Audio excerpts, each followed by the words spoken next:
Folklore consists of legends, music, oral history, proverbs, jokes, popular beliefs, fairy tales, stories, tall tales, and customs included in the traditions of a culture, subculture, or group.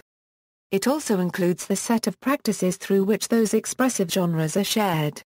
The study of folklore is sometimes called folkloristics, and people who study folklore are sometimes referred to as folklorists.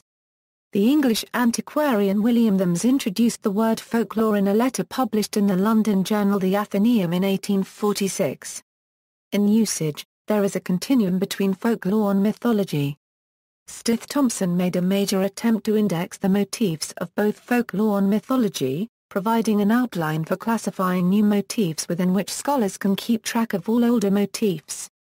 Folklore can be divided into 4 areas of study: artifacts, describable and transmissible entity, culture, behavior. These areas do not stand alone, however, as often a particular item or element may fit into more than one of these areas.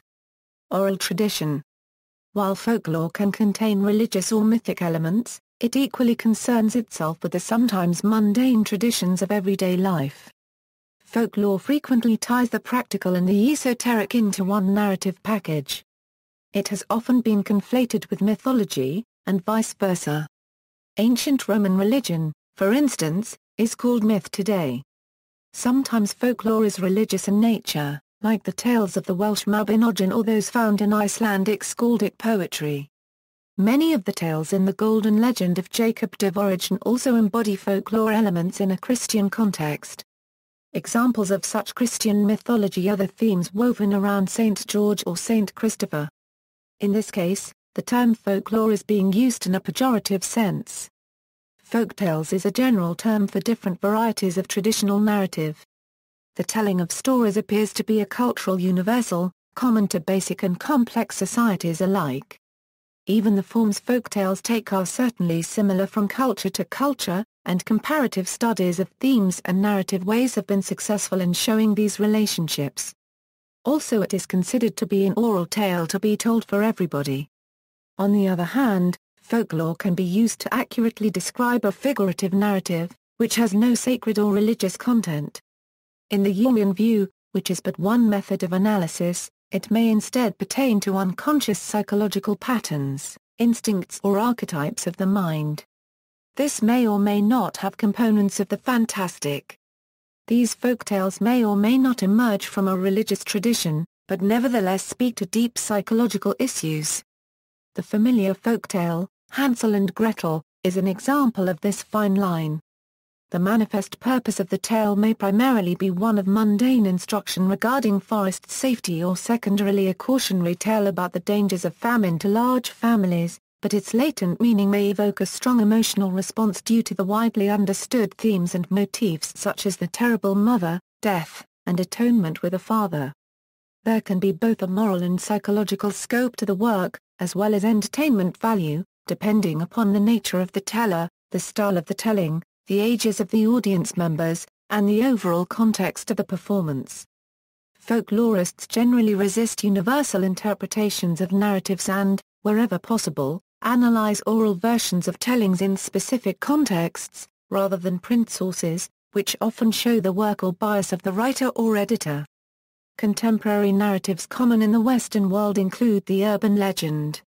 There are many forms of folklore that are so common, however, that most people do not realize they are folklore, such as riddles, children's rhymes and ghost stories, rumors, gossip, ethnic stereotypes, and holiday customs and life cycle rituals. UFO abduction narratives can be seen, in some sense, to refigure the tales of pre-Christian Europe. Adrienne Mayer, in introducing a bibliography on the topic, noted that most modern folklorists are largely unaware of classical parallels and precedents, in materials that are only partly represented by the familiar designation Aesopica. Ancient Greek and Roman literature contains rich troves of folklore and popular beliefs, many of which have counterparts in modern contemporary legends.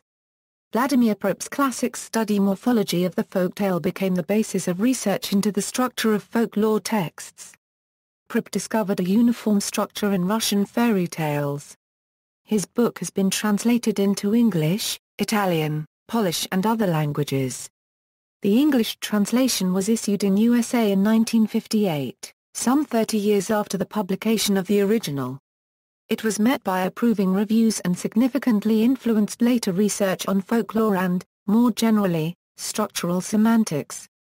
Though his work was based on syntagmatic structure, it gave the scope to understand the structure of folktales, of which he discovered 31 functions. Derrida's concept of archaea writing does not obey the distinction between writing and speaking. Cultural folklorist William Thoms states that folklore has many cultural aspects, such as allowing for escape from societal consequences. In addition, folklore can also serve to validate a culture, as well as transmit a culture's morals and values. Folklore can also be the root of many cultural types of music.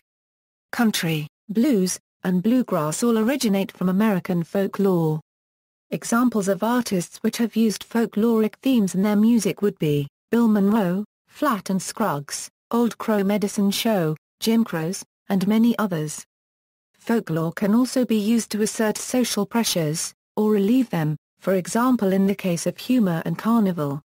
In addition, folklorists study medical, supernatural, religious, and political belief systems as an essential, often unspoken, part of expressive culture. Rituals. Many rituals can sometimes be considered folklore, whether formalized in a cultural or religious system or practiced within a family or secular context. For example, in certain parts of the United States one places a knife, or a pair of scissors, under the mattress to cut the birth pains after giving birth. Additionally, children's counting out games can be defined as behavioral folklore. Categories of folklore. Genres. Folk narratives. National or ethnic. See also. Applied folklore, appropriation, folk, folklife, folkloristics, intangible cultural heritage, mythology, traditional knowledge, references. Further reading, Mayer, Adrienne. Bibliography of Classical Folklore Scholarship, Myths, Legends, and Popular Beliefs of Ancient Greece and Rome. Folklore 111, 123 8 doi, 10.1080/001558700360924, Coffin, Tristram P. Cohen, Hennig Folklore in America. Tales, songs, superstitions, proverbs, riddles, games, folk drama and folk festivals, Garden City, New York, Doubleday, 1966. Selections from the Journal of American Folklore. External links, Folktales from Around the World, Folklore Society, A Folklore. Collier's New Encyclopedia 1921a, A Folklore. Encyclopaedia Britannica 1911 www.smashwords.com/. Books, Anthology of some of the oldest oral folk tales.